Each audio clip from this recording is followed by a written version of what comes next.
ऐसे इधर छत्तीसगढ़ की एक और विषय की चर्चा राष्ट्रीय स्तर तक की डिबेट में हो जाती है। वो है यहाँ के कुछ वायदे और इन वायदों पर दोनों पार्टियों का रुख।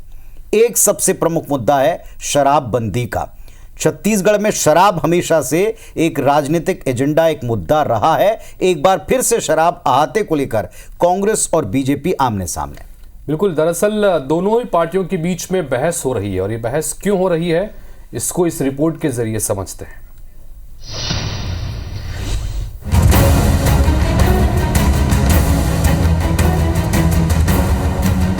छत्तीसगढ़ में सरकार किसी भी पार्टी की रहे, शराब दुकानों को लेकर विवाद होना तय है। पिछले 5 साल कांग्रेस की सरकार में बीजेपी विपक्ष की भूमिका में रही। विपक्ष के तौर पर बीजेपी ने शराबबंदी को लेकर सड़क से सदन तक प्रदर्शन किया, लेकिन अब छत्तीसगढ़ में बीजेपी सरकार में है और कांग्रेस विपक्ष में, जिसके चलते कांग्रेस अब नई शराब नीति को लेकर बीजेपी सरकार पर हमला बोल रही है। कांग्रेस ने बीजेपी की सरकार पर नई शराब नीति और जारी अहाता टेंडर पर सवाल उठाए हैं।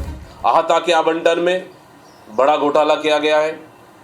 एक ही ईमेल आईडी में 69 टेंडर भरे गए और सभी स्वीकृति भी हुई। सरकार बनते साथ इन्होंने शराब की रेट बढ़ाए 30% और उसके बाद अब ऐसी अहाता बनाकर शराब की खपत बढ़ा रही है और छत्तीसगढ़ की जनता को लूटने का काम कर रही है। एक ही ईमेल आईडी से दर्जनों की संख्या में टेंडर डाले गए हैं और उनको स्वीकृति भी नहीं दी।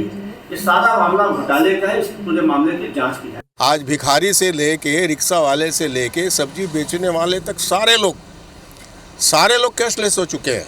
तो मेरी तो मांग है सरकार से कि अगर आप वास्तव में कुछ भी भला करना चाहते हैं, कम से कम तो दारू दुकान को भी कैशलेस करना चाहिए और वहाँ नकदीकरण बंद होना चाहिए। ओवररेट बंद हो जाएगा, सरकार का पैसा सीधा खजाने में जाएगा। फिर उसके अलावा किसी का नोट छीनने का, वहाँ पर लड़ाई झगड़ा होने की स्थिति से मुक्ति मिलेगी।